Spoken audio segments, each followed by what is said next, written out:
I'm in recovery, but I'm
Oh, and yeah, fucking.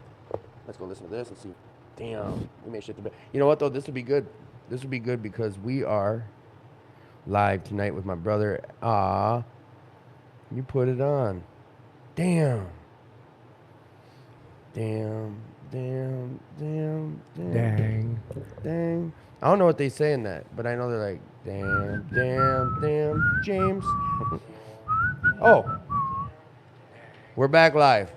Oh shit. Let the whole world know that we're back live and direct with Michael and Derek French. And I don't know what to even tell you guys about this bullshit that we just went through. It cut out when my guy was talking about putting something in his mouth. Now we don't know. No. He said, open your mouth. I said, nah. How about I open my hand? And then he put a red pill in there. And then. All right. Oh, you hear it? The No, lag? I'm making Okay, sure we're good. okay. Now I'm all paranoid. So he put a pill in my hand. He told me to take it and call him afterwards. So I took it in the car ride home, and I popped it and completely forgot about it. I went home and I started taking a shower, and I all of a sudden was like, what is going on? And it was like, you know, with your heartbeat and everything's going nuts.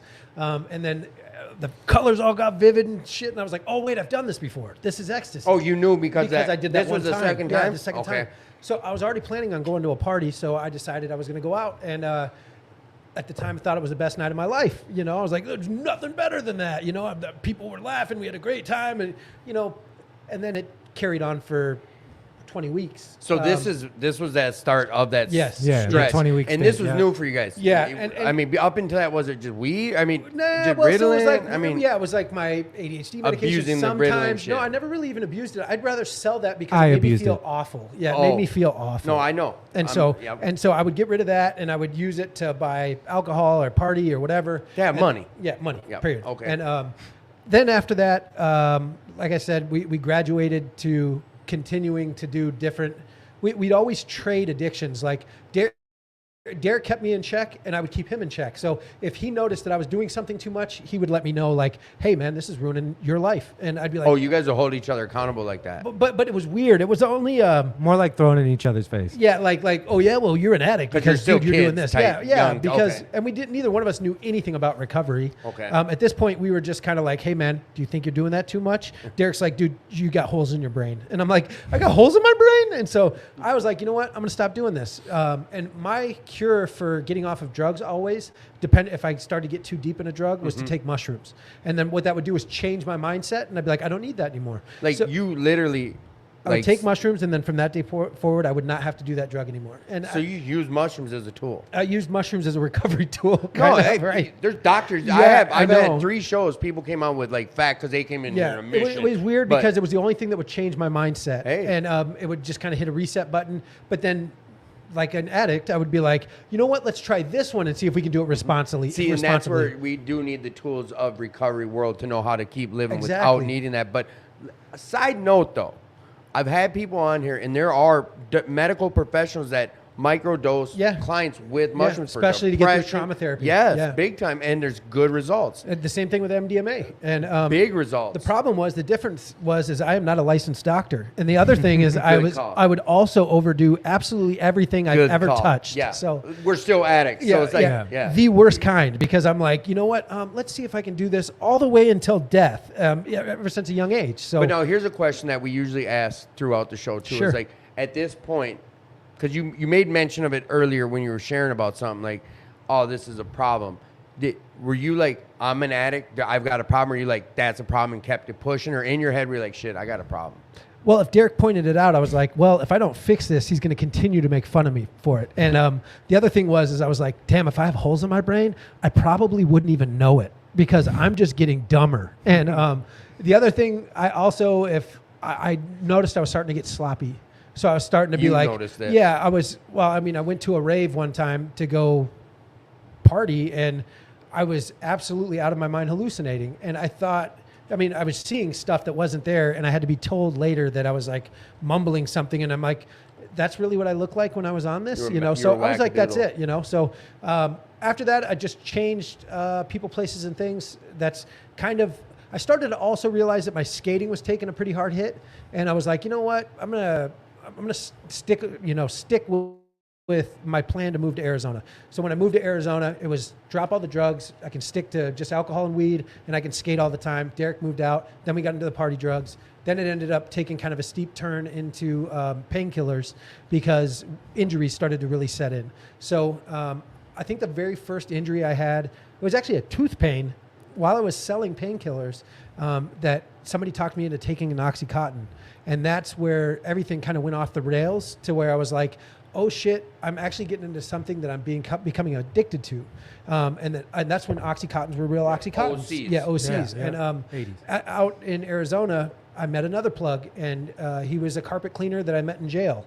And he's like, yeah, you know what you need to do is you need to get into carpet cleaning. And at the time I'm sitting there thinking, oh, that'd be kind of a cool profession. He's like, yeah, you buy a van, you can clean carpets whenever you want. And I'm like, this sounds awesome. I'll do that in between my skating stuff. Sold.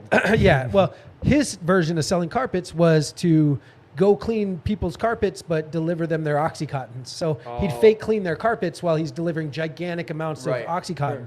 And so I just thought he was the world's smartest man. And me and my brother didn't really have a father figure that we were solely surrounded by a lot. Our stepdad probably was the closest thing we had to a father figure. He is a great Were you guy. trying to have him as a father figure, though, at that time? No, because Right. he didn't understand our skating that we wanted to get into. He was really into professional sports. He's a great dude. And I wish we would have listened to him. You're definitely not faulting him at all. No, and no, you just, he no. was trying to I do the wish we best. would've We listened. spent Yeah, right. we spent from 7 to 18, pushing him away, Right. letting him know he's And he not tried our his dad. ass off. Being you know? kids. Worked Yeah. his fucking ass off. Right. Worked his Trying. ass off to try and be a good dad, and all Right. we did is push him away. And we didn't You realize see that until now, until we course. got to 35. I don't think we actually even recognized how much work this man put into trying to be something positive in our lives.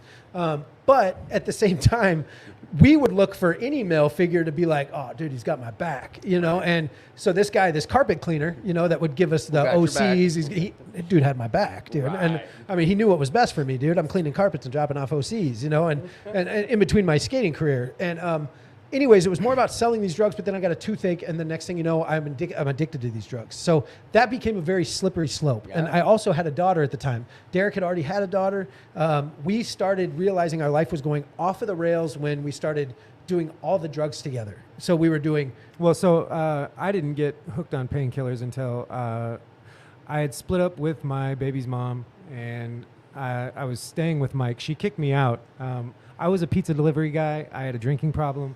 I ended up moving in with my brother and then going to my job delivering pizzas overnight at a 24/7 pizza shop. And at about 3 o'clock in the morning, after delivering pizzas at parties all around ASU campus, everybody wanted to get the pizza guy high and drunk. So everywhere I stopped, I'm taking a shot or a bong rip.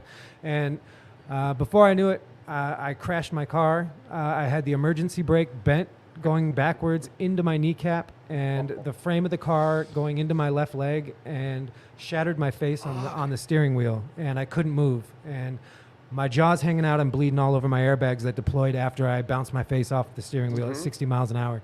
And I was bleeding for about 30 minutes in my vehicle until a state trooper, and I found out all this later. I have zero recollection. And the cop came up and asked me if I had anything to drink. I told him I had 2 beers, and I just 2 beers. yeah, I'm good to go. And it took the jaws of life to pull me out of my vehicle. And You have no recollection of this. Zero. Night, right? Like, Zero. all right, Kanye West, Yeah, get in this ambulance. The firefighters, they wanted me to stay still till the ambulance got there, and I told them I could walk, so they're like, all right, go ahead. And I he fell stood up flat on and his fell face. flat on my face, and then woke up in the hospital to my brother being like, dude, what the fuck? You remember that? That was very right? devastational to me Well- because here's what happened. I asked Derek not to come over that night because the girl that I was with said, I need a night without your brother around, just me and you, just have a chill night. And I said, all right, cool. Derek, do me a favor. Stay out tonight. Don't come back. And I so said, now I you're got taking let this as your off. fault. I took it as my fault. I got for sure. I got let out of work early that night, and I didn't know what else to do except hang out close to my job until they needed me back, Right. and stumbled over to my friend's house where they were playing a drinking game. I've never played it before. It was called 3-Man. 3-Man. And- Yeah, and so every time I rolled the dice, it seemed like I was Drink. yeah, Drink. yeah, and so I was hammered. So he was exponentially hammered, and he tried calling me at 3 a.m, and I didn't answer. It was like, 2 or 3 a.m, I didn't answer. I already know how that. Yeah, in your head. I didn't answer. Next call is at 6:30 in the morning, and it's the head and trauma unit at Scottsdale Hospital, and they were like, Oh, you guys down in Arizona? yeah. Okay. So they were like, yeah, we've got your twin brother in here, and he's hurt pretty bad. And I was like, oh shit! And I just jumped out of bed, flew down there, and then my brother's. Dude, I can't tell you how weird it was to see him in this state, but when we've been in our worst inebriated states where we were in the darkest of our lives, that twin ESP thing doesn't work, right? Because Unfortunately, like the times you need it most. yeah, this thing right. didn't work that night, and Derek's in a hospital bed, and his jaw, they haven't even stitched They him back haven't up wired it yet. up, done none of Yeah, that. it's just hanging, this flap is, and he's like, well, you gotta get me out of here. And I'm looking at him, I'm like, what the fuck is wrong with him? And this lady goes, oh, honey, he's just drunk. Don't worry about it. He'll be fine. And I'm like, but just fuck. I'm like, dude, look at him. And then my his jaw was shattered in the front and broken on so the he side couldn't under my move ear. it. He couldn't move his jaw. It was like oozing this weird, like clear shit, like pus, almost. And it was blood all over him. And then he kept saying, Mike, I gotta take a piss. Get me out of here. And his legs came out from the sheet, and he had what looked like a baseball pattern, the baseball threads on his left knee. His right knee, was it? Yep. And then on his left leg, he had staples or stitches or whatever in his Yeah. left leg. And I'm just like, oh my God, is he going to be able to walk again? And she's like, he doesn't have to pee. He's got a tube going up to his throat right now, darling. And I'm just like, oh my God. She's just a good old nurse. Tears She are in was my the eyes shit. because I'm thinking my brother's going to be a vegetable. Right. I'm like, great, he's got more Right. brain damage than me on ecstasy. You know what I mean? And anyways, I nursed him back to health. My mom flew in. They had to have him stand in the operating room so they could put my butt chin back together. They The wanted to surgeon look. did. The surgeon wanted to take a good Oh, look at my. really? Yeah. I was standing outside the operating room. He took a really good look at me and then went back in and started working That's on the him. Yeah. shit. I can't tell that you had no surgery. Oh man, It's pretty fucked up. Yeah. if I don't, made it pretty ugly. If I don't shave, there's no hair that grows there. So Do you know the only time I can tell when he has that is when his back is turned and I can see that his jaw sticks out a little bit on the left side more Yeah, a little Kanye from West behind. action. Yeah. Nah. But How many? What was it? Just the one surgery? Did you have a bunch of plastic surgery? Or I that was that had, one. I had one major surgery, had my jaw wired shut for 6 weeks, and then I visited the oral surgeon like 4 times, but he was an amazing guy, and he hooked me up. yeah. Like, you can't tell. Like you talk, none of that. Like you've had a bunch of $40,000. mouth So this guy's got his jaw wired shut, and mind you, we are still addicts up until we turn 36 years old, and so he decides one night before he ends up getting his. The night before, my jaw would be unwired. Yeah, he decides. You know what? I can do one line of coke, and I sat here for 6 weeks watching everybody in my Party house around him, party, yeah. and while I just sat there, couldn't wait till I could walk again. Right. Yeah. Right. And then getting out of bed, starting to walk around, and then I was ready to party. And Right. So, Oh, I bet. Yeah, so he started doing push-ups after he lost about 60 pounds, right? So he thought, you know what, I'm gonna get swole tonight, Right. and somebody else was like, Oh no, I did a little. I did a little coke. And I was doing liquid Vicodin at that point, and my oral surgeon knew how much pain I was in. So anytime I was running low on that, because my brother's girlfriend at the time was stealing my liquid Vicodin because I couldn't walk, and she had to bring it to me. So every time it was one for me, it was one for her, yeah. and so it would be running out, and every time I would have to call him, and he'd give me some more. But give me some more. but so I ended up. When I could finally walk again, I was trying to join the parties, and I was just getting my confidence back. So I started drinking a little, and then the night before I was supposed to get my jaw unwired, I did a little blow, and everybody went to sleep. Couldn't breathe. And this is the first time I did anything in like 6 weeks. So I did a little blow, and I'm the last one up, and I'm like, I'm going to do a couple push-ups so I can go to sleep. And then as the coke wore off, my nose started getting stuffy, and I couldn't fucking breathe. And I started freaking out, and so I bet that's like a claustrophobic. Absolutely. I Yeah. freaked out. So I ran to the bathroom with a pair of pliers, and I started turning and unhinging this wire that was holding my jaw wired shut. And I spent about an hour in the bathroom doing this until one turn, and then my whole jaw unhinged. It released, and I hadn't moved my jaw in 6 weeks. So every muscle that's used to open your jaw, behind your head, the back of your head, the front of your head, on the sides, but in front of your ears and everything, all of these muscles felt like midgets screaming in my ears, and it was the most excruciating pain I had been in so long. Little people. Midget screaming in my ear. I like that. Little people. Oh, we're So so far from political.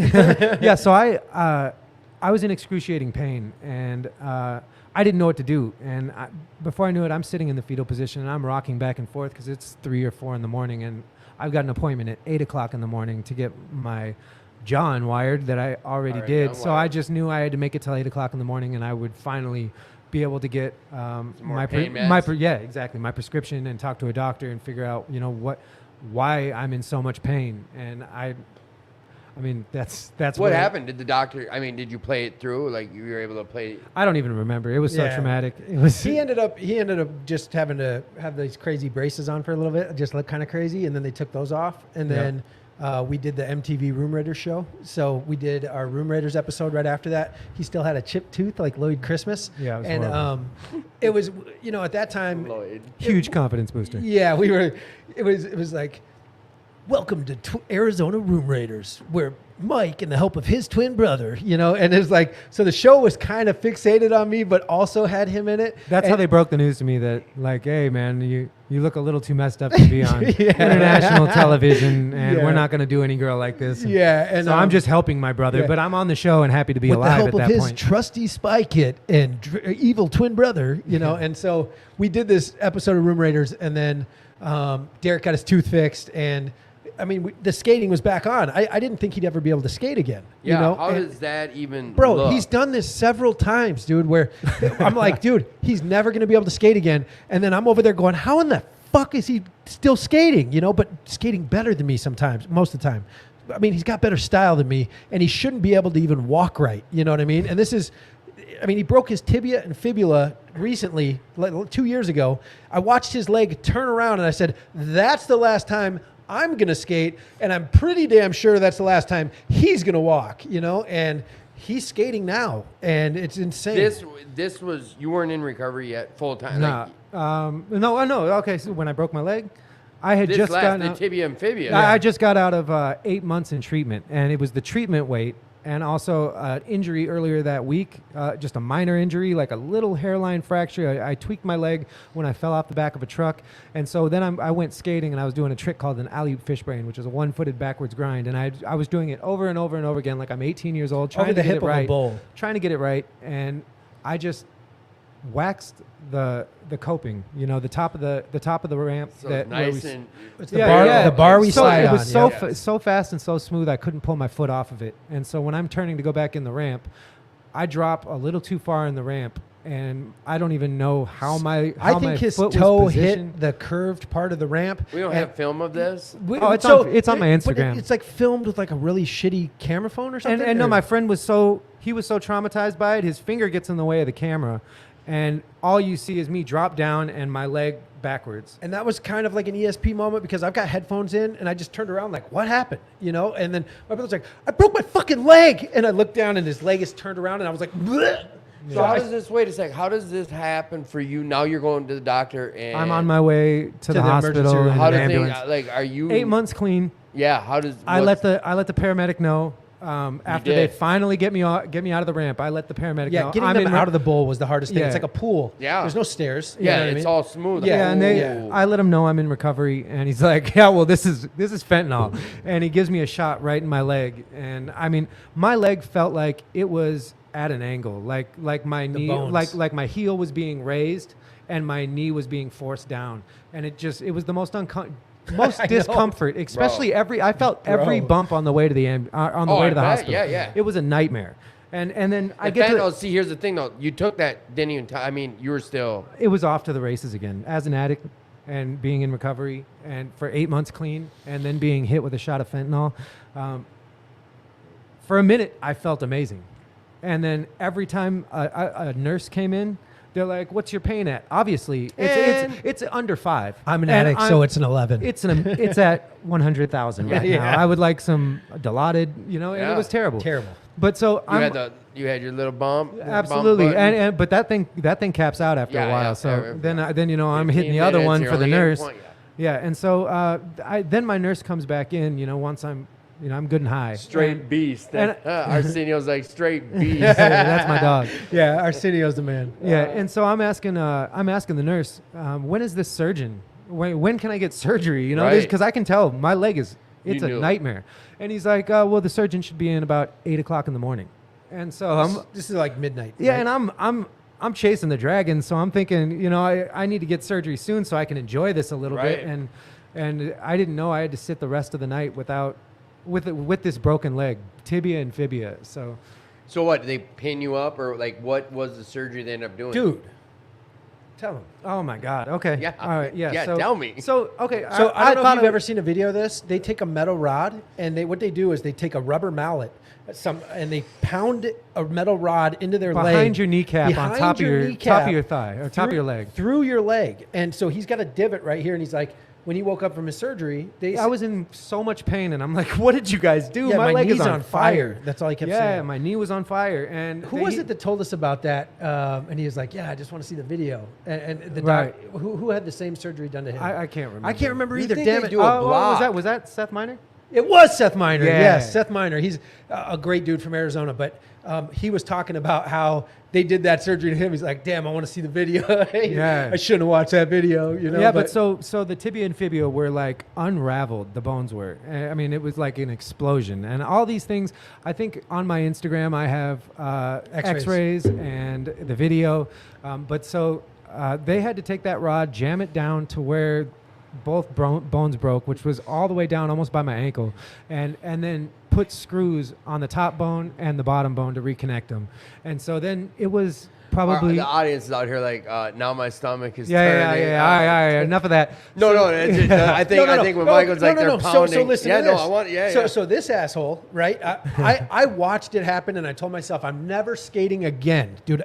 After watching that, I was like, there is no way I will put rollerblades on again. Well, my case just got cleared up, right? Mm-hmm. So I ended up only getting 6 months of house arrest with an ankle bracelet, and December comes around. You right? say just. You mean at this time? I was facing 12 years in prison. No, but this right? is at this time. At this time. Not like yesterday, just. No. Yeah. And so at this time, they're like, what we're going to do is we're going to give you 6 months of house arrest with work release. Mm-hmm. So you can go do your job, but you're going to have a nice little bracelet on your ankle. And I remember you posted some of the pictures. Yeah, it was pretty funny. On a rope with the bracelet. So my dumb ass is like, it's 50 degrees outside. I'm allowed to be out for work. Why don't I go skating? And this is a month after Derek's accident. So I live in front of an exit ramp for a highway, 3rd Street exit into Minneapolis, off of 35W South and or 35W North. And across from US Bank Stadium, it's the sober housing from the treatment center that I graduated from. So I put my rollerblades on with the ankle bracelet on, and I mean, it's tight. Like, I mean, it's up here, and I'm thinking that the thing's gonna break off, but I'm like, dude, I'm good. You know, if it breaks off, I could say, oh, I was walking and it got caught on the elevator. But so I go out and I go skate in front of the apartment complex because there's a nice long runway, and then there's a bank, which is an incline made of cement that goes up to a fence. Okay. And I'm thinking I'm going to haul ass and I'm going to bounce off that fence with my skates, and then I'm going to 360 into this bank. And it's pretty rough, and it's made out of this weird rock like it's gravel. It's gravel, yeah, but it could be done. And so I put on a pair of flat rocker skates that had all 8 wheels down so that I wouldn't catch on anything. And I know this probably doesn't make sense. No, it makes sense. So hey, wait, real quick. Yeah, keep it coming. These two are fabulous and the best seatmates on an airplane. Love hearing stories. What up, more Allison? in depth. We want more depth. Yeah, that woman we met on the airplane. She's really awesome. That's the connection. Yeah. All right. So you think you're gonna pull out this 360, 80 ollie, double, triple back Lindy? Yeah. So I just was gonna stall on the fence and get back in, and I'm filming this. And when I do it, my back feet catch on the curb. And so I landed just on my left ass cheek, but I felt something explode in my back. And I was like, no way. That didn't happen. No way that happened. You know, and so I get up and I'm like, I'm going to do it again. So I skate all the way back up and I'm like, this fucking hurts, you know? And I'm like, I'm going to do this. I'm going to land this trick. And then I'm going to go take my skates off and figure out what's going on. So I land the trick. Doesn't look that great, right? Because I landed it. Plus you're in pain. I'm in so much pain that when I go up to my apartment on the 5th floor, I'm taking my skates off and I get stuck. My back, I can't move. And I get my skates off and I kick them off and I'm sitting there panicking in this room. I'm all by myself. I'm like, what do I do? An hour goes by. I'm sweating profusely thinking, do I call 911? Just stuck. And it's weird because there was a guy in my complex that walks like that with this cane. And all I could sit there and think is, I am going to be like that man that can't move. And anyways, I go downstairs and I'm like, can you call me an ambulance? Right. And I don't know why I didn't just call myself. I had a cell phone on me. I was too busy checking his Instagram. Yeah, I was a drama queen. Like, can you call an ambulance for me? This is bullshit. But anyway, so they call an ambulance. Ambulance comes and gets me. You just maybe hurt your back, probably pulled muscles, whatever. Further down the line, I end up finding out my L5-S1 disc exploded in my back, and the disc matter went into my sciatic nerves on each side or whatever. Your whole left side. My left and right side. So both feet are numb for the next year and a half, right? And I have to work. I also have this goddamn ankle bracelet on. I told them, hey, look, I had to go to the emergency room. Something blew up in my back. I don't know what's going on. And so it was just nuts. It was a crazy time. I told myself I knew I shouldn't have ever skated again after watching my brother break his leg. While I can't skate for a year and a half, about every 3 days, my brother would send me either the picture of his leg turned around or the video of him breaking his leg just to fucking creep me out. I would throw it in as a comment on like a Facebook post. So no matter what, I'd have to be like, you have a notification. And I'd scroll and I'd be like, God damn it. It's a close up of just my leg backwards. Completely turned around. And just continuously. What an asshole, right? So at least we've kept our humor throughout this time, right? And I see what's going on with my brother and his with his leg and him being on pain pills. And so I tell the doctor, I don't want pain pills. It only got bad enough one time that I went into that emergency room that night. Yep. I asked him, okay, can I have one pain pill because it hurts so bad?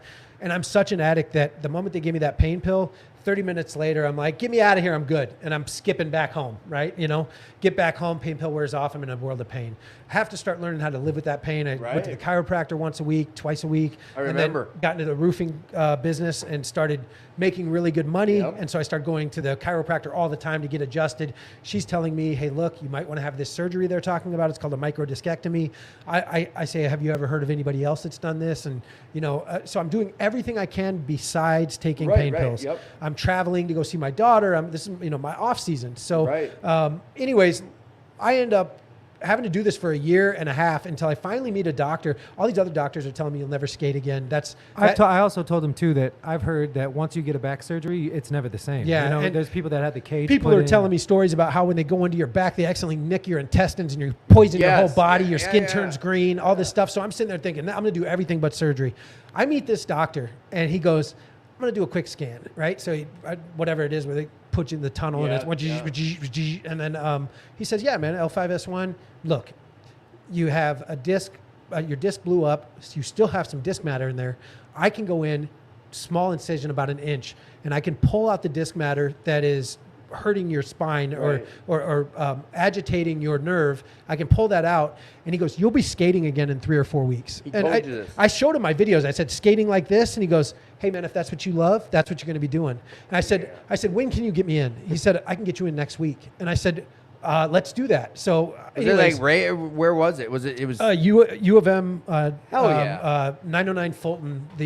It's the medical building right there at the U of M. Yeah. Greatest doctor I've ever met, dude. After 5 weeks later, I'm back there giving this guy the biggest hug I've ever given a male human being because he just. I don't know about that. I've given you some pretty big hugs. No, not me. You see his face turn red.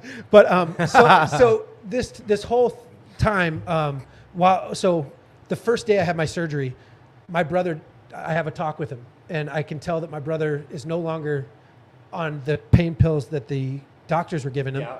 My brother had moved to fentanyl, and we're talking about the stuff that's killing all the people that we see in recovery. Yeah, the blues.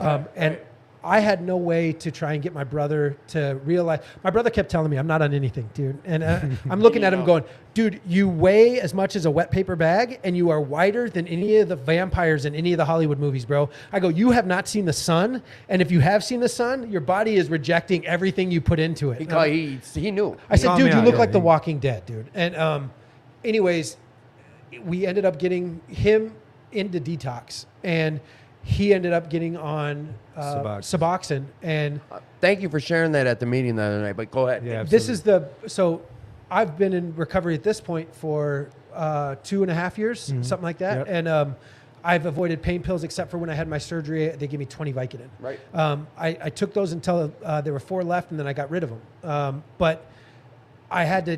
Then the nerve blocker wore off, and man, was I in a world of pain. Bro. I was like, I was thinking about going up to the same place where I knew people were buying fentanyl just to give me something just to make me feel better. But I ended up not doing that because I didn't want to risk my recovery. Right. Like Paul has always told us, one of the guys that saved my life from Will Work for Recovery, if your recovery doesn't come first, everything you love comes last. And I had a lot to live for at that point with the roofing business going really well. I've made more money than I ever thought was possible being an addict and being a rollerblading drug dealer, thinking that life was great. When I got sober, things got exponentially good for me. I could have never imagined the life that I began to live, even without the skating part. I mean, I was still mildly depressed because I couldn't skate, but even with back pain on a daily basis, I was able to be a father. I was able to be a family member that people could depend on. And I was changing people's lives as far as in the recovery community. Hell yeah. Exactly. Don't cut yourself short. I know, but I don't want to toot my own horn like I'm out here saving lives. Look, and even beside that, let me read something here real quick. Okay. If they weren't well, if you guys weren't better and doing good, and you weren't who you guys were, if it wasn't for these brothers, I would have quit blading a long time ago. I thank these guys. Lander. Hell yeah. Thanks, brother. You've got a lot of comments coming in. A lot of people appreciate you guys' story. That's I want to roadblock us real quick. Sure. For a second. your brother calls you out. And we skimmed over that. We got him into detox. Oh, yeah. Well, so let me just add this one little part. Yeah, no, go ahead. So I was 2 days after my surgery is when I told Derek, hey, either I'm calling CPS or you guys are going to go check yourself into treatment. And Because at this point, we had gone almost. It was a year since I broke my leg. Yep. And when I broke my leg, my girlfriend at the time and mother of my son Joshua, who was 7, was pregnant with my now 2-year-old. And so my therapist at the time said, come up with an 8-month plan after, she was a month pregnant and I was sober. And we were trying to just come up with a game plan because I was having another kid, Right. working on my basketball team. And here we go. Right. Like I ended up coming up with this plan, and rollerblading was a part of it, but I weighed 210 pounds. And so I had a bunch of treatment weight that I wasn't aware that I needed to work off if I was going to try and skate like I'm 18 again. And so once I broke my leg, that 8-month plan went to shit. And so I got out of the hospital.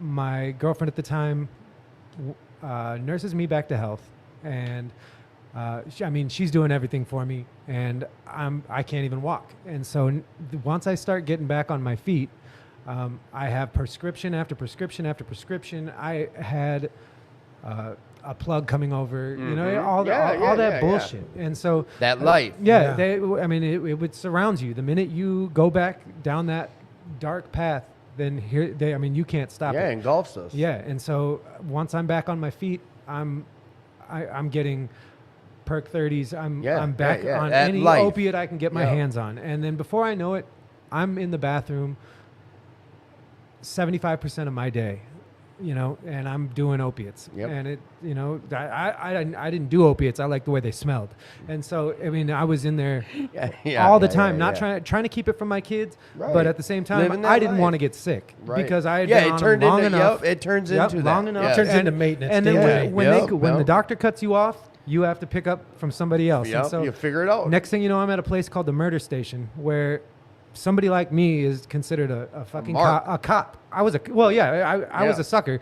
I just needed what I needed. Yep. And so when I'd be going there, I was paying top dollar. Which is 5 blocks from my house, mind you. Yeah. So he was always stopping at my house. He just needed to borrow $100. Right, no big deal. Just on a daily basis. Bro, and real quick, I'm going to not try to break anonymity because we do go to meetings and we share some shit from the heart. Sure. There was a time when you were at the meeting and you would share about of course, like, hey, my brother, and you got tons of feedback from the whole squad. Man. many a How week. many times did I bring that up? Like, A hey, man, lot, I 'cause need it your was guys' fucking help. him up. I Like- knew he was putting me on blast, but I knew what I was doing. It wasn't on blast the way you would think. Like, I know we're being funny, and I know you guys hold this brotherly, we But fuck this with is- each other. This is that me But- holding him accountable, trying to do it, but you're this- holding yourself accountable too to some but he shit. was so off the deep end, and I Yes. was so enabling him. Yeah, Yeah, no, absolutely. and we all gave you. And you guys are the ones that gave me the, hey, tell him you're going to call CPS. Yeah. Or remember that? That was some of the advice. yes. So it was for you guys. If it wasn't for you guys, I can't say that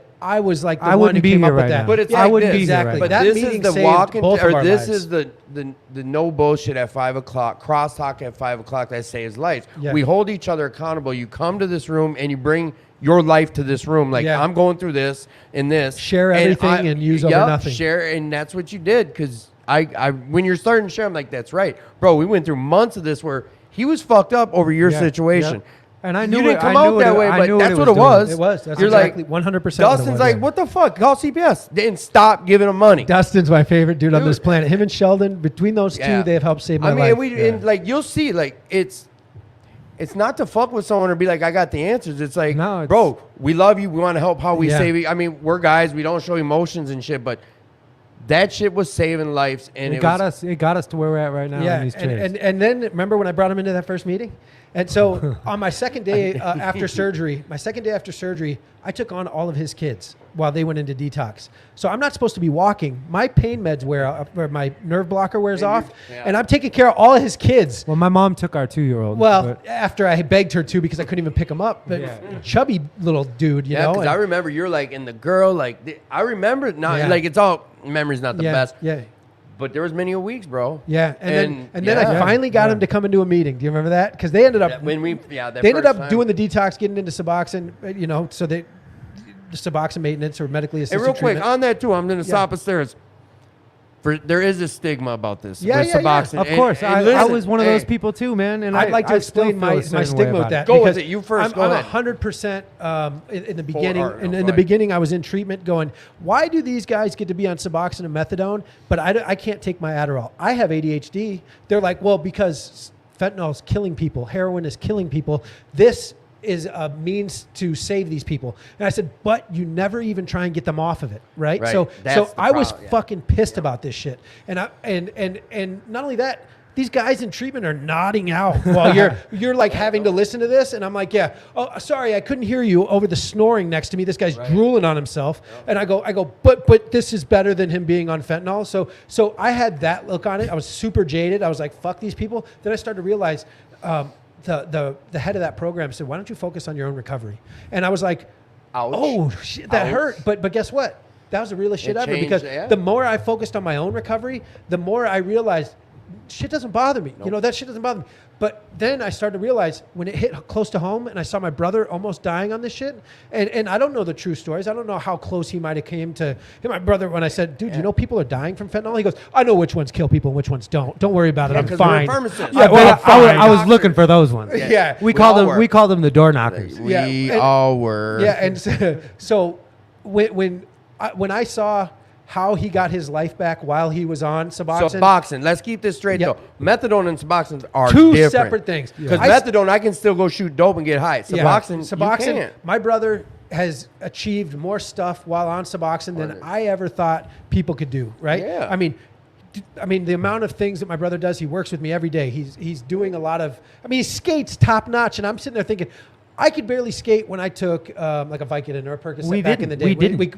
We couldn't. 'cause that wasn't a priority But my then. brother is right there with me skating constantly. So I don't think that Suboxone is as bad as I thought it was, but I do wonder why doctors are never trying to get these The people weaning off of it. No, that is an issue. They- that they- I they- heard. they Purdue nev- Pharma, baby. Yeah, they never look into that. They're thinking, okay, look, we screwed people up by putting out these Oxycontins, by Yep. getting people addicted to opiates like this. Now this fentanyl epidemic, God knows where this fentanyl's coming from, but at the same time, they're like, hey, why don't you get on our fentanyl instead, right? But, Basically. Yeah. and then, but guess what? You never have to get off of it. It's completely legal. And so a part of me wonders why Big Pharma can get away with this stuff. And a lot of it makes me wonder why. I mean, there's people that take 3 times as much as my brother on a daily basis. Absolutely. You couldn't tell. They're not getting high. I mean, it's just maintenance on a daily Yep. basis. The thing is, when you say somebody couldn't get to their Suboxone, say you went on a trip and you're like, oh shit, I left it at home. Dude, the amount of suffering these people have to go through. That's the sad part with Suboxone. Because too, you don't know you they're will even go on through it them till they get they're the to that same point. withdrawals, bro. Yeah. Same. Oh, I know.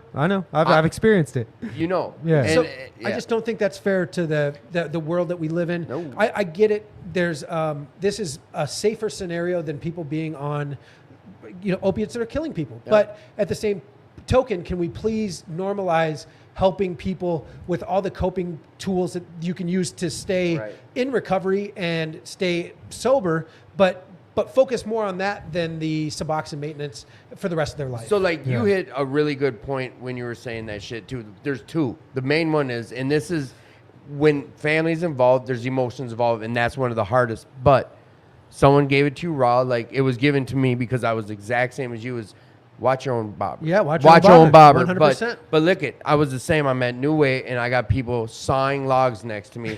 And this is look it, I'm 30 days out of shooting dope, and I'm like, first of all, this looks good. yeah. This is like, I'm not one of these guys that are like, I'm triggered. I'm not like that, but that was what that was. I'm like, that shit looks good. He's fucking yeah, nodding nodding the out. fuck out. He's Yeah, nodding that's out. some Like good-ass I dope. fought for that for 8 years to Right. be like that. In the and middle I of a did it. sentence, they're nodding out Yes, and then and I'm popping like- right back up, continuing the And sentence. we're in treatment. Yeah. Or they're dead asleep, and as soon as you say their name, or even Yeah. even look at them, they're dead Yeah, looking at yeah. you. And it's like, okay, and that was methadone shit. Yeah. Now, with Suboxone, you hit another good point too, is like, I'm a product of Suboxone, bro. Okay. Yep. I am. I've got the best life I've ever lived prior to recovery in my entire life, and I'm doing good. You're on Suboxone. I'm a product of Suboxone. Okay. That's what's up. Period. I'm a product of Suboxone. Did you know there's a way to get off of it without the withdrawals? Vivitrol, whatever. Yeah. There are other things like. Yeah. But they don't talk about that. That's the They only thing. don't. No, They don't offer my it. doctors never once in the past were like let's start talking about like lowering dosage. Yeah. Yeah. Like and I've it's, asked. it's I've not asked. it's not a part of the discussion. And It's if you not. start asking about it, guess what?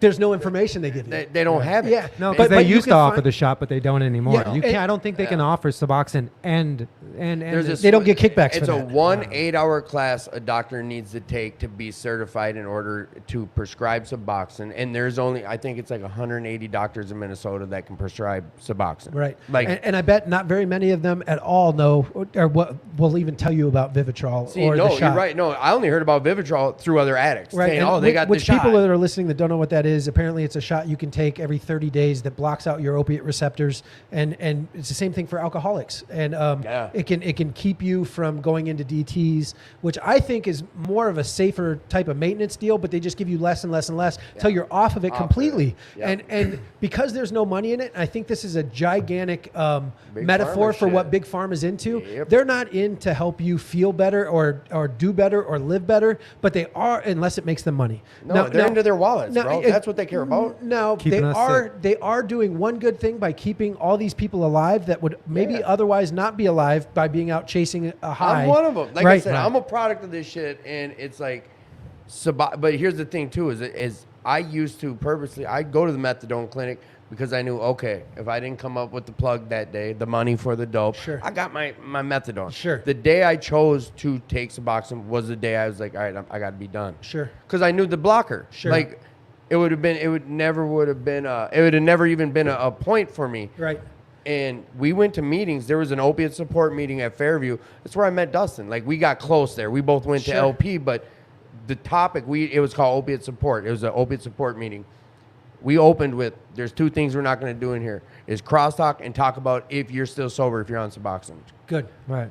And a lot of it, I think, goes back to watch your own fucking recovery. Yeah, man. I think I guess I missed that meeting. No, they haven't. It's been gone since before COVID. Okay. Like a lot of What things. was Wow. what was the meeting called? It was just opiate support. Okay. It was at Lodging Plus Thursday nights at whatever time. I don't know. Man, a lot of meetings got it never 86 came after back. COVID, man. Yeah. Shit. The Friday Addicts for night. Life. Yeah, was Addicts for Life. fire. That was my favorite. Yeah, that was a good meeting. But, But so here's something that I kind of I just want to like reach out to people that are suffering from alcoholism, right? I want to do this because since I got sober 4 years ago and some change, I've started to finally see what people go through. The most obvious one besides what's killing everybody with this, which is this fentanyl, is alcoholism. And I never realized how big of an issue this was. slow, I mean, I nasty did death. because I watched my violent. dad be a monster whenever he kind of reached that point when he would drink. And until I got sober, I didn't realize how much this is normalized by society. So people will say, I'm normal. I'm not an addict. I just have a drink every night after I get off work, and then it's like, well, that's what they say. But then I also see people that have to drink in the morning, and then they have to drink when they get back from work, or they have to drink they're doing the bro, maintenance this is daily one of the too. only things that you need. You don't need, but it's one of the only things you're expected to have a reason for not accepting. Right. Why don't you want to drink? Right. Oh, Right. And here's the other thing. Well, we're drinking because it's football. Yeah. Oh, we're drinking because there Whatever. is no football. It's got to be noon somewhere. I Hey, mean, we're we're drinking- talking about a big ass ball wax when we're like, Right. We're like, drinking because it's Cinco de accepted. Mayo. Yeah. There was always a reason I'm to drinking drink. because it's Wednesday. Right. Like, Right. and you know what? The nastiest death. I mean, we get lucky with a one. My brother died from a heroin overdose. Right. Like, one shot, boom, gone. He was Yeah. healthy, good the day before, gone the next. Sure. An alcoholic death is one of the Organs the failure. nastiest, the scariest, the ugliest, Yeah. grossest death in the world. So I've been surrounded by this a lot lately, by people that we've been trying to help that are in the program, and it's the one thing that I can't go into a gas station and see a shelf that has ecstasy. I Yeah. can't see a shelf that has cocaine. I can't Yep. see a shelf that has marijuana. Well, Yeah. now I can. Now you yeah, can. yeah. But when I go to Arizona, I mean, I go up to pay for my gas. I go up in there when I went back to go get my daughter's braces off just recently. Flew her back there. I finally have custody of my daughter. Yeah. I go back there and I see all this alcohol right behind the counter. And I start to realize in society, that might be the hardest thing that we're dealing with is people that are relapsing because of alcohol. And I've only seen a couple of people throughout my entire life that have kicked alcohol and stayed sober. And so my hat is off to anybody who can do that. But also, I think one of my main focuses is to try and help normalize people getting sober, that my graduating class, my people that I've known from my past that still are like, oh, I can't wait till 5, see you guys over at the bar. And it's like, you know, these people don't even see themselves as addicts because that's been the normal life for them. But when it comes down to it, how many times have we seen people die from alcoholism, Derek? I mean, Enough. I mean, they're dropping like flies, but I mean, it might not be as often as fentanyl, but at the same time, it's this slow death like you're talking about. And I've seen people get good off of alcohol for, 4 weeks, 4 months, 4 years. Yeah. And then boom, something bad happens. Somebody dies in their family. A lot of people that are going through alcoholism, I want you to know the reason why I always talk about therapy, why I always talk about AA, why I always talk about going to meetings, because when you're filling your cup, right? When you have this empty cup, so whatever's happened to you, trauma, stuff you're going through that's caused this reason to drink I like to think of it as like an empty cup, right? The reason why we go to these meetings, the reason why we go to therapy, the reason why we join into fellowship with other people that are suffering from the same problems, is that's filling up our cup, it's not like slapping a Band-Aid on it, right? So say you've been sober for 3 weeks.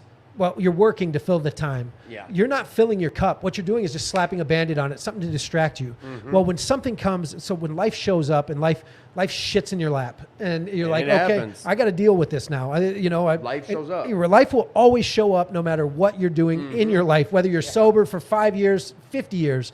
Life is going to continue to show up, and life is a motherfucker. Life likes to kick you while you're down and make fun of you while you're down there. Yes. And unless you're strong and you know where to go get your cup filled up, you're going to either drink or fall back into that drug that was your instant pleasure seeking. Yes. So when we got into recovery, I started to realize that I was running from pain and running towards pleasure at the fastest speed ever. I was what's his name? Usain Bolt, right? Like I could get to that pleasure fast and I could get away from that pain quicker than anybody you've ever seen.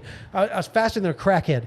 But one thing I didn't realize is that filling your cup up was going to these NA meetings that I was going to in jail.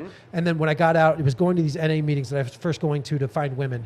I didn't realize that something came over me when I went there. And this used to be the feeling I would get when I would go to church until somebody started to point out like how much they asked.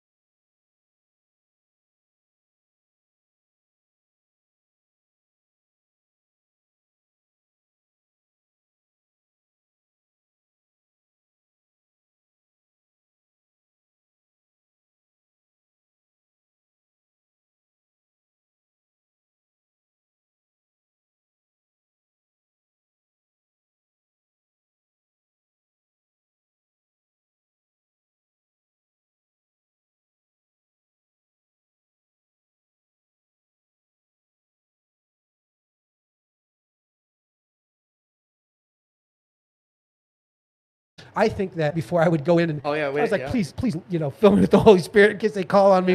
You know what I mean? So I can at least say something, at least help me make them laugh or something. And it's been really successful for me because I can at least make people laugh. I can kind of share my story. But even like I'm doing now, and I don't even, after I get done here, I'll probably be like, what did I talk about? I don't remember what happened. I blacked out. I blacked out. What happened? We all do that. Yeah, right. But when we are trying to fill these cups up with things that are external, like what Dustin would always say to me. He said, you're a shoe addict. You have 800 pairs of shoes. We used to bust your ass yeah, about you them guys still do, shoes. Motherfucker. Yeah. You guys, I was trying to fill a void. an internal void Yeah. or an internal hole with external things. And I still do it. And it feels good because I'm getting a quick hit it's of an dopamine. instant gratification. Yeah. And shop. So I still do that. And I probably always do that. I just try and limit it a little bit. You brought this up, filling up your cup, but putting the plug in the jug, great. We have to start there. Yeah. But these meetings, these fellowships, these no bullshit meetings at 5 o'clock, them are the tools we get to learn how to keep living this life without needing that. Yeah. You brought up, like with alcohol, in the Narcotics Anonymous program, the last paragraph, when you're reading how it works in NA, because people get this confused and, well, I just drink. You know what? Thinking of alcohol as different from others, but thinking of alcohol as different from other drugs has caused a great many of addicts to relapse. Amen. And like you said, it's at the counters. We had some people ask about that, brought it up with the alcohol when you were talking about that, and that's why I circled back to it. But, like, I don't care if you call it drug, you want to call it alcohol. It's something that you're chasing that's getting you fucked up. Yeah. That's not having you who you are or who you want to be or Right. keeping you happy. Like, Well, they call it spirits for a reason. Exactly. spirits. Yeah. That's right. Still praying for you boys nightly. It's beautiful. Yeah. It's bedtime in the mittens. I don't know what that's about, but thank you, Allison. We appreciate it. And Lander, you too, yeah. man. Thank you very much for everyone who's checking in. For some reason, I think audio's cutting in and out. I've had 2 people say something, but God dang it. but no, we're not. I think it's on their end. Arsenio, thank you for everything you just wrote, all that stuff. Thank you big time, Arsenio. Hey, we appreciate you, Arsenio. We can't wait to see you at the Windy City Riot. Shout Windy out. City Riot. Coming up next weekend. Well, yeah, next Chicago? Yep, next weekend. Yeah. You guys going down there Yeah, today? yeah. We're going down for a competition. I've got a bruised heel where I broke both of my heels when I was 19, and you have a little bone that's shaped like a curved finger that sticks in the back of your heels, and I broke them both doing a trick at the St. Paul U of M to win the competition. I won you it. won it? I won Yeah. it, but I broke both of those heels off. And just the other day, the first time I've had this problem happen, we were skating with a legend out here named Jeff Howard, and we were doing a really steep rail where you had to land really quick and then jump over a decent-sized gap. Mm-hmm. And I didn't have any footbeds in. Apparently, I took them out of my skates to put them in another pair of skates. So I just had metal in the bottoms with just a thin layer of So fabric. that's no No, cushion. nothing at all. And I jumped down this gap, and I realized I popped my heel, so the bone just bruises the heel there. And I kept skating for another hour and a half after that. And So you made it worse. So now I've got giant orthopedic gel cushions in my shoes, but I will be skating next weekend despite the pain. Catch the French brothers over at the Windy City what? Riot. Riot. Yep. All And right. the longest running street competition in inline skating's history. Hell yeah. Yeah, it's gonna be It's great. a big turnout Yeah, too. it's gonna be great. God, we're shifting gears where I don't even get to amp it up, but who was just in town? Who was this girl with these dreads from like another country? That's my girl, dog. Let me tell you this. Yeah. Who she is absolutely an amazing person. This woman is great, and we met her at Blading Cup. I had met her the year before, but I didn't really get a chance to talk to her or any of that kind of Like stuff. at a skate event? Yeah, so it's Okay. Blade Cup is like they do it twice a year. It's where people come from all around the world Los to skate Angeles. in not Los Santa Angeles, Ana. Santa Ana, California, Okay. and they put on a competition and.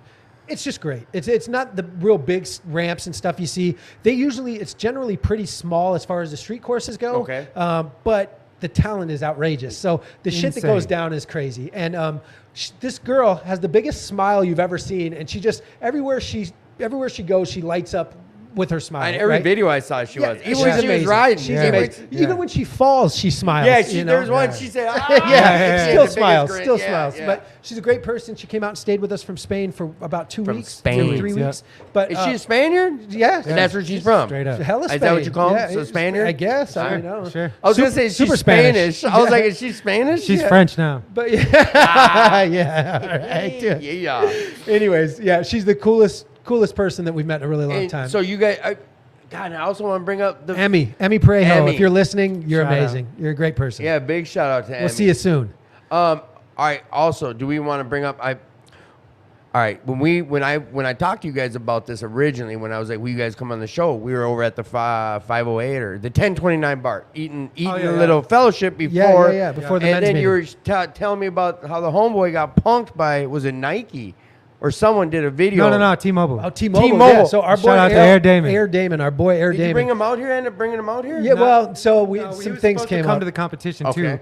that we brought Emmy out to. Yeah, Okay. we- we we- chose Emmy over him? Well, we were gonna No, fly I'm him out joking, too. I'm when joking, it I'm came down joking. to time to buy his ticket, he couldn't find his ID, so he Well, had to go get a and new also ID. he got picked up by the Clippers. So Yeah. he's doing yeah, that's halftime good then. shows. Yeah, halftime shows. Yeah, so That's awesome. So, Yeah. so, and here's the other thing. Somebody just reposted something of him today. This hilarious dude that always makes, repost videos. Yeah. And posted something of him. He's like, "Take my girl, dog. Have her back by the morning." Because he's dunking from the free throw line with mad style, Yeah. Yeah. and on rollerblades. You And- showed me that. Yeah, you know, yeah, yeah. and So, then- so he's Yeah. a great dude, man. And shout out to him. But fuck T-Mobile. Yeah, but I mean, fuck T-Mobile. yeah. Because one day he wakes up and he sees, wait a minute, they used my likeness. His They likeness. took my video, his video. Yeah. They took his video. He wakes up to it where it did a 360 dunk, but instead of dunking a basketball, he's dunking a T-Mobile. We're talking and- logo. multi-millions of Yeah, yeah, T-Mobile marketing. That's a multi-millions of dollars. Yeah. He missed out on a lifetime payday. Yeah, and Yeah. well, here's the thing. I don't think he missed out on it. I hope he gets that money he he deserves. going after him? Well, I hope so. I don't know. I can't really speak on it. Right, but at right, the same right. time, when we got to hang out with him at Blade Cup, same place where Derek and I met Emmy, he was talking a little bit about that. Things and are happening. Yeah, I Right. mean, I hope it We still don't wanna is. shit on his If situation. not, I can't wait for him to get the flowers he deserves for what he's doing, because this man is breaking barriers as far as you can't do much more on skates these days. You besides talk what so the high. You guys talk so despite what the highly. Kelso brothers are doing, because there's something called an NBD, which means a never been done, right? Yeah. And there's not a lot of people that can do that anymore what because left is there? you've got to think out of the box so crazy for a sport that's been around for 35, 40 years. Right.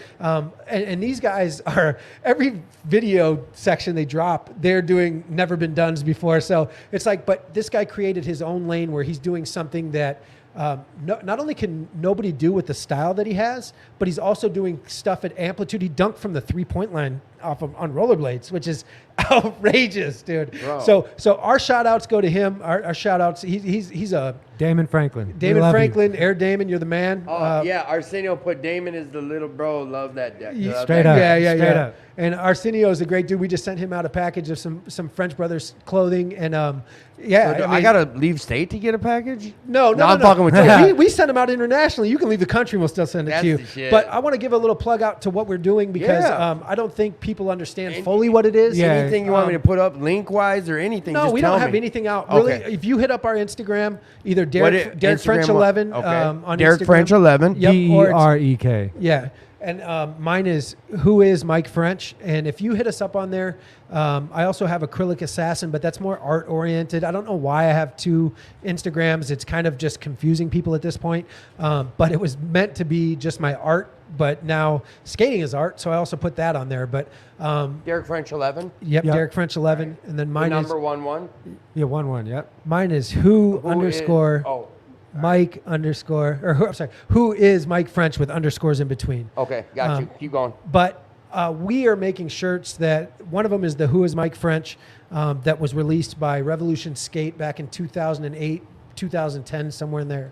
But it's just a logo I've always liked. It's something that has a little more substance these days. But we also have our abstract logo where it's just similar to the Jordan logo, but it's with rollerblades on. But No, that's it's way fresher than Jordan it's, logo. it's the move that I do when I'm either going into a trick or coming out of a trick or just doing a gap. I seen But- you when you came off of a rail and Yeah. you were going through some grass and almost hit a fucking car in the road and you're like, ah. I was like, that's the one off his shirt. Yeah, and honestly, it's just a logo that I just thought it was cool, and I took a picture of it and then I painted it, and then had This man's an amazing artist too. thanks, man, I appreciate that. And then I had Randy Juarez turn it into vinyl stickers for me, and then we turned that into a vinyl press that I bought a heat press. So now we make shirts, but we don't sell these shirts. We give them out. So if there's people that do want them, hit up my Instagram and I'd be happy to send you out a shirt or two. Who is Mike French? Who underscore is underscore Mike underscore French, Yeah. and then Derek French 11. Yes, sir. All right. Is it Derek space French space 11 or is it just all one? One word. I don't Derek know French. this. All right, cool. 1-1. Cool. I got you. I got you and guys. so, I mean, I didn't want to say it publicly because I don't want to get hit up by like 400 people with like shirts, and and then people be like, "Did you ever get your French shirt?" Because I'm doing this paid for by my This own is money, pro my bono, his my own income. pocket. And I probably sent out I don't know, $15,000 worth of shirts so far. Yeah. And I mean, it's kind of a big investment, but I also want to try and save some money because we want to throw a memorial skate comp for one of our good friends that passed away. Who's that? And, his name is Ben Weiss. And Okay. we were really close when we first started We've lost skating. two very important people in this rollerblading industry in the last probably Last year. Well, I mean, 2 months. Yeah, 3. right. Well, I mean, now it's been a little while longer, but we just lost another brother, Joey Barbara, who was out of California, and we lost him to cancer. Okay, and, cancer. Yeah, Fuck and Fuck cancer. cancer. fuck cancer. And another one of our brothers who we grew up skating with, who brought Mike to that party way back in the day, Yeah. was hit while he was on a pocket bike. Riding in Denver, Colorado, and we knew something was up when we didn't see him at this Blading Cup competition. Somewhere he would have been. Yeah, Sure. absolutely, every time. Yeah. And no matter what was going on, we saw him at a competition earlier We saw him this 3 year. times in 1 year, and then he didn't show up to the next thing, and he said he would have been there. And, we weren't that close because I'm in recovery, and then he started to kind of, Right. He didn't look so great. And, I wish I was closer to him when that happened because, I mean, it would have been Never nice. know. Yeah, but that's the thing. You never know. But like, So- does everyone know? Like, now this is something because I know time's ripping on us, but yeah.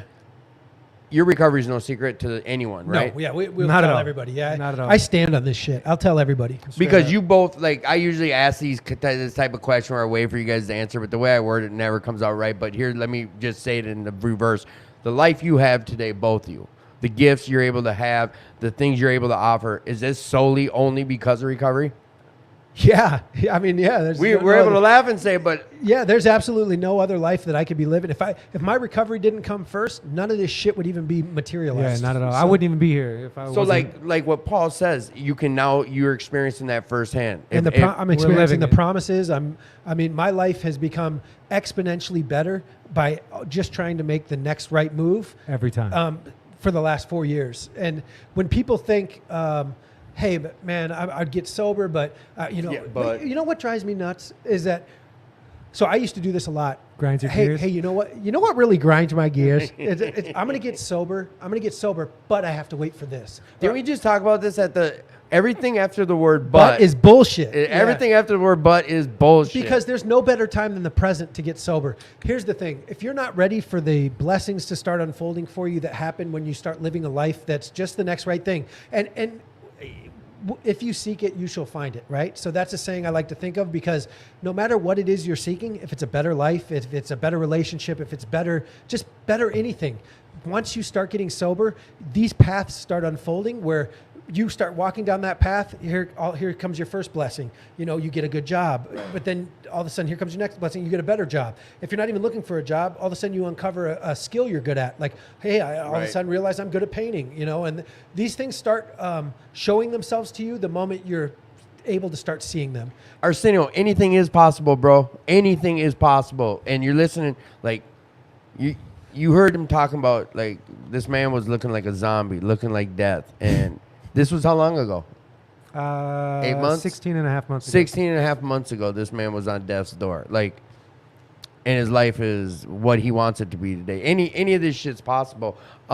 Except for him being as good as a salesman as me. yeah, There's it's gonna happen. No shot, Derek. It'll happen. So we also have another listener who hopped on that we all know, a young fellow who's scared to come down here, and we just want to say thank you, Dustin, for showing a little love. What's up, Dustin? What's up, brother? Hey, Dustin. Hey, this is a man that saw me at a shoe store and was like, so you're selling garbage door to door. He goes, I used to do that, and that job sucks. And I'm like, yeah, no, it actually does suck. And I was like, but I have 3 felonies. What do you suggest I do? You got a better idea? He goes, why don't you sell roofs? And I'm like, what do you mean sell roofs? I don't even know anything about roofs. He's like, no. When storms happen, you don't really sell them. You just kind of go there and say, hey, you got hail damage.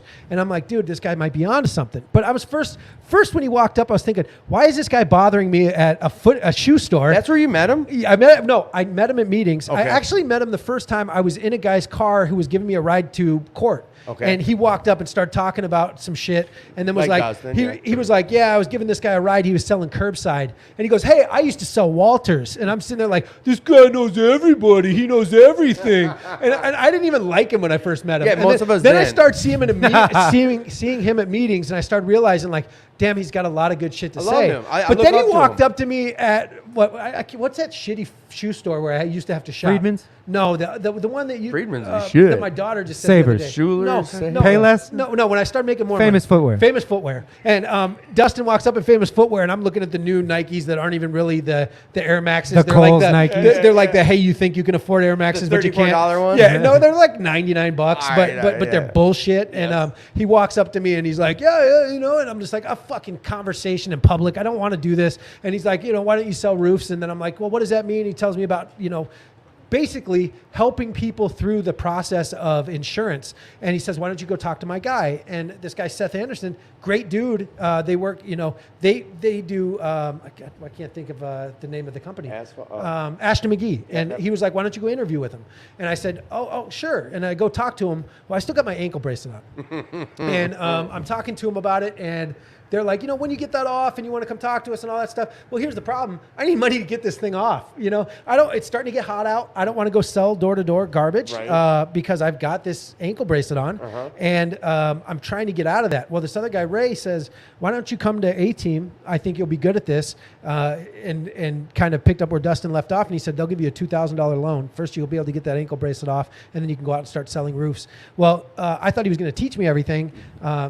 Ray, I love you, but you're an asshole if you're listening, because what he did was he brought me out one day and was like, yeah, this is how you do it. This is how you do it. Well, the next time and I started knocking on doors right away. I was hungry, you know, I wanted to make money and I wanted this $2,000 loan. And I was passing out his cards for him, which was a solid move, brother. But You're a bitch, Ray. You're a bitch. You got him. And what's funny is the next time I said, hey, can you come pick me up and take me to work? He has to drive through Minneapolis traffic and cusses me out when I get in the truck. He goes, I'm never coming to Minneapolis again. You know, now this is the same thing I say to my brother whenever I got to drive him to the south side. Every time. I hate it. But anyways, I ended up I had my own car. I ended up having to drive a Volkswagen around with a ladder in the back and go sell roofs. And man, I was hungry, dude. I got 59 roofs that first year with no storms. I was out there grinding every day, knocking on 100 doors a day, getting told to get the fuck off my porch. Hey, get out of here. Nobody wants to, you know, we've had 100 people knock on our door. Get out of here. So, and then finally that transpired into me getting my own truck, being a very successful salesman with this, because we don't sell anything. What we do is we help people through the process where insurance comes and walks all over you. So insurance will come out and they'll say, hey, guess what? You 80-year-old customer of ours that's been with us for 30 years, we got up on your roof. There's no hail damage. There's no wind damage. And then we get up there and we find out, dude, these guys are liars. There's damn near holes in your house, you know? And Fuck insurance Yeah, companies. fuck insurance companies. Fuck you, State Farm. I hope you're listening. Yeah. Asshole. So we ended up, basically what we do is we just assist them through the process, make sure that they can get the money that they deserve to get their house brought back to whole before the storm hit it. And that's what I do for A-Team You paying construction. attention? You got your 5x9 note card, bro? Yeah, I've had to deal with this forever. Hey, one thing I wanted to interject. Dustin, we love you. love you, Dustin. I don't know what these guys are talking about, man. I've had mad love for you from the beginning. Oh, we were talking about love for Yeah, Dustin. Hey, I'm just come calling on. you guys out. Hey, I'm get off calling the you guys man's out. nuts. No, No, man, listen. if it wasn't for him, Yeah, go ahead. between him and that men's 5 o'clock meeting and everything that they said, I wouldn't be here today. So thank you, Dustin, for all the help with my brother. I wouldn't have a brother and his kids wouldn't have a dad, so we appreciate it. Exactly. Hey, that man, he'll give it. He reminds me of this counselor we had named Bob Bauer, who first man in my life who just didn't co-sign my shit. Right. He gave it to me raw. Right. Sound like anyone? Yeah, Dustin. Absolutely. I think Dustin had Bob maybe 7 or 8 times. I mean, as many times as he came through LP, I don't know, but Dustin will get. He's one of the men I can call with anything. Right. There's times I have my headphones on while working. I'll look at the phone. We've been talking for 2 hours. Yeah. Or I'm crying to him about whatever. Yeah. It's one of those deals You want to where know you're- my favorite part is when you're bitching about something. He goes, yeah, but buddy, what are you grateful for? And I'm just like, you fucking asshole. I go, I got a lot to be grateful And he for. calls and he checks in with Yes. Mike on a regular basis. And, to and, make sure and that Dustin, shit's I'm all sorry. good. I always forget to call you. I'm an asshole. But my favorite is if I'm busy and Dustin calls and I'm like, I got to take this. Or if he's busy and he gets a call, he goes, I got to take this. We don't get mad at each other because we had to get off the phone early. But I'll tell you what, when he calls me back, we pick up right where we left off. And it's usually on some like, yeah, well, guess what? you know what? You have a lot to be bitching about, but what do you have to be grateful for? And that's, that's priceless. And for anybody out there who's struggling, one of the best things to do, you can't get sober. I mean, other people can't get you sober. You have to get sober yourself. Yeah. But one thing other people can help you do is stay sober. So there's a group of people out there. Find somebody who's actually staying sober and figure out how they did it, but then also link up with that person and stay connected. Because staying connected is the number one way that all of us stay sober. And it is a two-way street. It is. It is. And so, Dustin, I'm going to call you more, I promise. Well, one of these things, and me and him have talked about it. I mean, I talked to him about like life shit that I should have had figured out at 18 or 19 years old, but now I'm going to wait till I'm 40.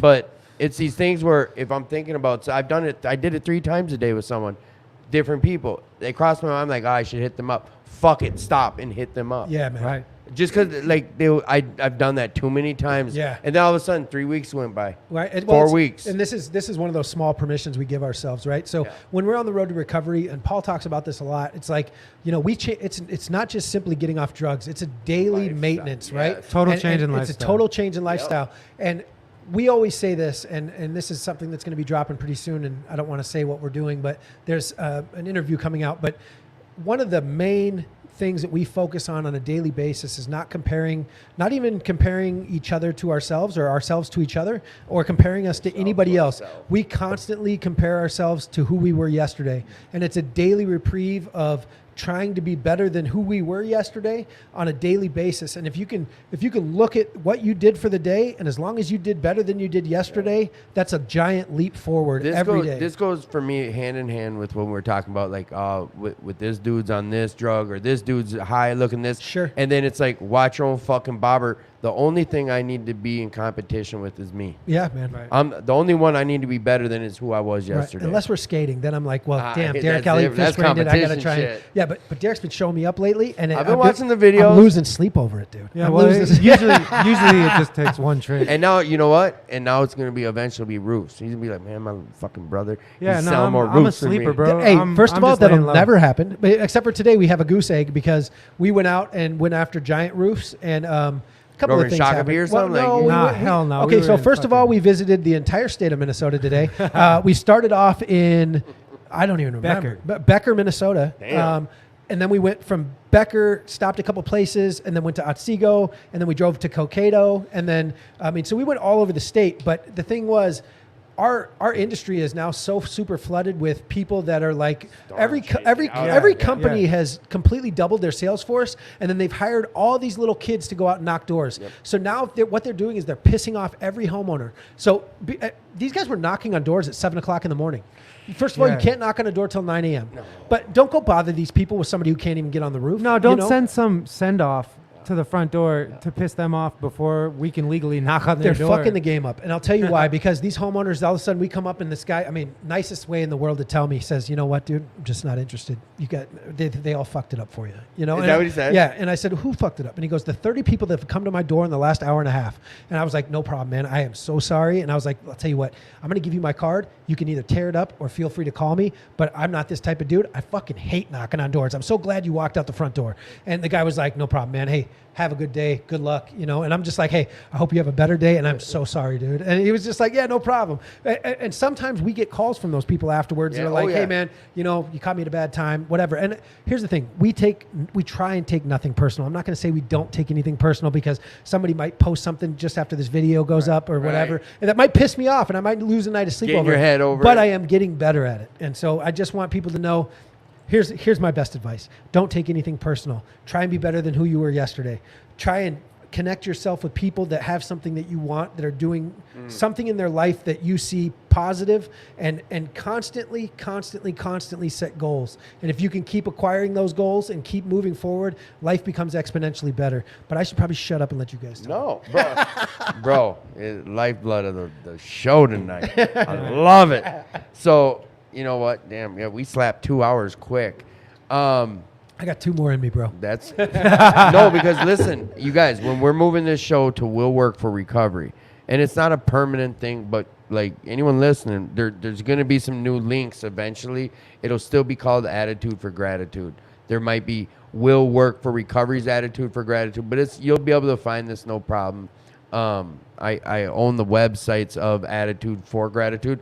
I just got to meet someone who can help me apply that shit. Whatever. So This man needs somebody who knows what he's doing on the and I got a technical couple. I side. just the haven't ones and used. twos. I hate. Yeah, I just don't like. Be better than yourself yesterday, Mike. Don't get pissed off at what? Don't get pissed off at Super 8. Oh, nothing. So, good night, boys. Call me tomorrow, Dustin. Thank you for checking in tonight. This is the time of the show that we start wrapping up. What I wanted to tell you guys is that I'm going to hold you accountable to asking both of you a question, and that's we're moving this show to another location, which will work for recovery. We've talked a lot about it tonight. Will you guys be one of the first guests at the news? Absolutely. We'd love to be the first guest. Absolutely. Because That tonight place was saved going our to be life. that, but Pig is going on this Sure. weekend. Right. And I was at the board To be talking about continued. it. Yes, to be continued. We got plenty more to talk about, and we lost like 15 minutes because of sound. Two things. One, oh shit, I have a lot of questions we didn't get to ask. Higher power questions, biggest hurdles in recovery questions. We kind of covered some of that. Yeah. You know what?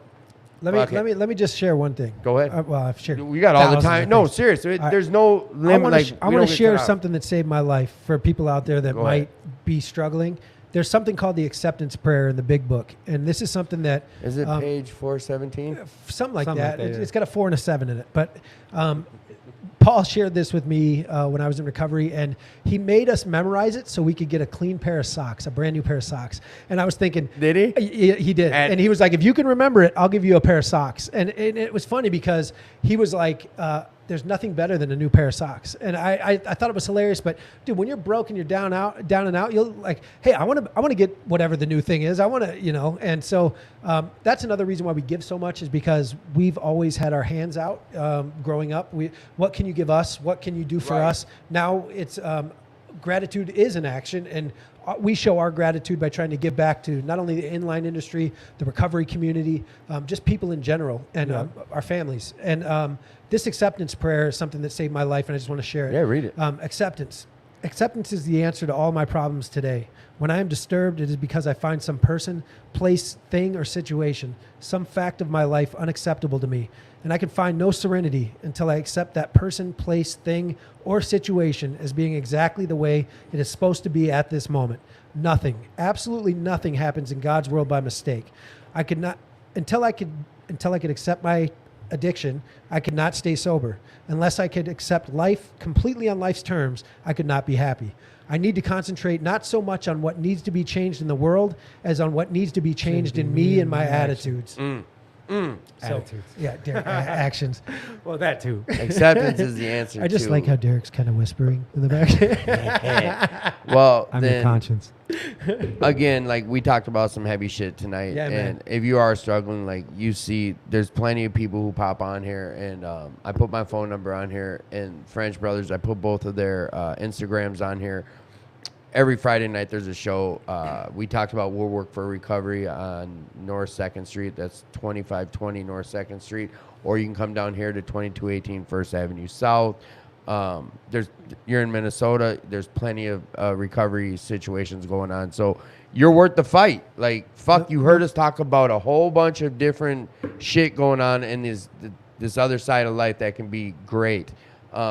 So please, like, fight for yourself or reach out if you're struggling, No matter what state you're in. no matter where you are. Yeah, there's meetings everywhere. Yes, and we can every hour on the hour. Yes, Yeah. and there's now with that whole Zoom thing, like if you want, I used to post it all the time. There's out in New York, there's a 24-hour NA Zoom meeting. I got the info for with the Zoom password, all that shit.